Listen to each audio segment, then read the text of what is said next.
আসসালামু আলাইকুম। আজকে আমরা পড়ব অষ্টম শ্রেণীর বিজ্ঞান বইটি 2025 শিক্ষাবর্ষের জন্য পরিমার্জিত। আজকে আমরা পড়ব প্রথম অধ্যায় প্রাণীজগতের শ্রেণীবিন্যাস, পৃষ্ঠা 12। সৃজনশীল প্রশ্ন 2। রাহাতের গায়ে মশায় কামড় দেওয়া মাত্র সে এটিকে হাতচাপা দিয়ে ধরে ফেলল। একটি ম্যাগনিফাইং গ্লাস দিয়ে সে এর উপাঙ্গ, চক্ষু ও দেহাবরণ পর্যবেক্ষণ করল। পরবর্তীতে সে তার পাঠ্যপুস্তকের জ্ঞানের আলোকে এটিকে শ্রেণীগত অবস্থান বোঝার চেষ্টা করল। প্রশ্ন ক, ফিতাকৃমি কোন পর্বের প্রাণী? উত্তর, ফিতাকৃমি হল প্ল্যাটিহেলমিনথিস পর্বের প্রাণী। এরা পরজীবী হিসেবে অন্য প্রাণীর দেহে বসবাস করে এবং সেখান থেকে পুষ্টি গ্রহণ করে। ফিতাকৃমি সাধারণত মানুষের ও অন্যান্য স্তন্যপায়ীর অন্ত্রনালীতে পাওয়া যায়। প্রশ্ন খ, মানবদেহে নটোকর্ডের ব্যবহার ব্যাখ্যা করো। মানবদেহে নটোকর্ড একটি ভ্রূণাবস্থার গঠন, যা পরবর্তীতে মেরুদণ্ডের ভিত্তি হিসেবে কাজ করে। নিচে এর ব্যবহার বা ভূমিকা ব্যাখ্যা করা হলো। 1. ভ্রূণীয় উন্নয়নে সহায়তা। নটোকর্ড মানব ভ্রূণের প্রাথমিক ধাপে একটি দণ্ডাকার গঠন হিসেবে থাকে, যা দেহের মধ্যবর্তী অক্ষ তৈরি করে এবং অন্যান্য অঙ্গ প্রত্যঙ্গের সঠিক অবস্থান নির্ধারণে সহায়তা করে থাকে। 2. স্নায়ুর নল গঠনে ভূমিকা।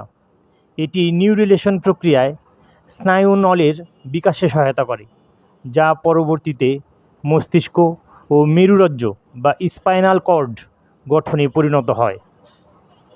3. মেরুদণ্ডের ভিত্তি। মানব ভ্রূণে নটোকর্ড পরবর্তীতে বিলুপ্ত হয়ে যায় বা মেরুদণ্ডের কশেরুকার মধ্যবর্তী ডিস্কে নিউক্লিয়াস পালপোসাস নামে রূপান্তরিত হয়। এটি ডিস্কের মধ্যবর্তী কোমল পদার্থ, যা মেরুদণ্ডকে চাপ শোষণ করতে সাহায্য করে। সারাংশে, মানবদেহে নটোকর্ড ভ্রূণাবস্থায় কাঠামোগত এবং সংগঠনমূলক গুরুত্বপূর্ণ ভূমিকা পালন করে, যদিও প্রাপ্তবয়স্ক অবস্থায় এটি সরাসরি দৃশ্যমান হয় না। গ, রাহাতের পর্যবেক্ষণের আলোকে প্রাণীটির শ্রেণীগত অবস্থান ব্যাখ্যা করো। উত্তর, রাহাতের পর্যবেক্ষণকৃত প্রাণীটি হল মশা। মশার শ্রেণীবিন্যাস নিম্নরূপ: 1. রাজ্য বা কিংডম, অ্যানিমেলিয়া, প্রাণীজগৎ। 2. অধিপর্ব বা ফাইলাম, আর্থ্রোপোডা, অঙ্গসংখ্যা বিভাজিত ও খোলসযুক্ত প্রাণী। 3. শ্রেণী বা ক্লাস, ইনসেক্টা বা কীট। 4. বর্গ বা অর্ডার, ডিপটেরা, 2 পাখাওয়ালা কীট। 5. উপবর্গ বা সাব অর্ডার, নেমাটোসেরা, সরু দেহ ও লম্বা সুর বিশিষ্ট। 6. পরিবার বা ফ্যামিলি, কিউলিসিডি, মশার পরিবার। 7. উপপরিবার, সাব ফ্যামিলি, অ্যানোফেলিনি, কিউলিসিনি। 8. গণ বা জেনাস, অ্যানোফিলিস, ডেঙ্গু নয় ম্যালেরিয়া বাহক। কিউলেক্স, ফাইলেরিয়া, জাপানিজ এনসেফ্যালাইটিস বাহক। Aedes, dengue, chikungunya, Zika virus বাহক। 9. প্রজাতি বা স্পেসিস, অ্যানোফিলিস গাম্বি, কিউলেস কুইনকুফেসিটাস এবং এডিস ইজিপ্টি। ঘ, প্রাণীটির শ্রেণীগত অবস্থান জানা রাহাতের জন্য প্রয়োজন কেন? বিশ্লেষণ করো। উত্তর, মশার শ্রেণীগত অবস্থান জানা রাহাতের জন্য প্রয়োজন, কেননা এটি বিশ্লেষণ করলে এই প্রাণী সম্পর্কে কিছু গুরুত্বপূর্ণ তথ্য জানা যায়। 1. রোগ নিয়ন্ত্রণ ও প্রতিরোধে সহায়ক।